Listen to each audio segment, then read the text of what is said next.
ఇక election selection collection Andhra కాంట్రాక్టర్ల నుంచి పందికొక్కుల్లా మెక్కిండ్రు. కేసీఆర్ చేసిందంతా ఇదే అట.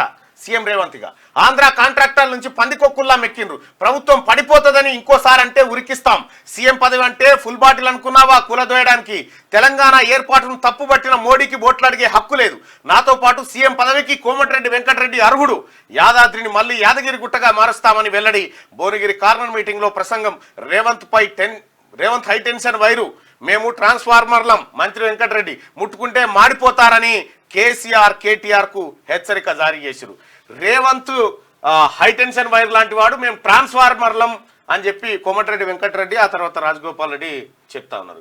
ఎలక్షన్లు సెలక్షన్లు కలెక్షన్లు తప్ప కేసీఆర్ చేసిందేమీ లేదని సీఎం రేవంత్ రెడ్డి మండిపడ్డారు. తెలంగాణ ఉద్యమం పేరుతో తరచూ ఎలక్షన్లు తెచ్చి సెలక్షన్ చేసుకున్న ఆంధ్ర కాంట్రాక్టర్ల దగ్గర వేల కోట్లు కలెక్షన్ చేసిన బీఆర్ఎస్ లీడర్లు పందికొక్కుల్లా బలిశారని ఆయన అన్నారు. ప్రభుత్వం పడిపోతుందని పదే పదే కేసీఆర్ అంటున్నారని, ఇంకోసారి అట్లంటే ఊరుకునేది లేదని హెచ్చరించారు. సీఎం పదవిని అయ్యా జాగీరా, లేదంటే నువ్వు తాగి పడేసిన ఫుల్ బాటిల్ అనుకుంటున్నావా?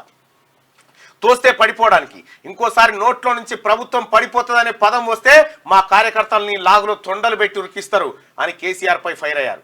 ఆదివారం భువనగిరిలో నిర్వహించిన కాంగ్రెస్ పార్టీ కార్నర్ మీటింగ్ లో మంత్రి కోమటిరెడ్డి వెంకటరెడ్డితో కలిసి సీఎం పాల్గొన్నారు. ఈ సందర్భంగా మాట్లాడుతూ మా ప్రభుత్వాన్ని ఎందుకు కులదోయాలి?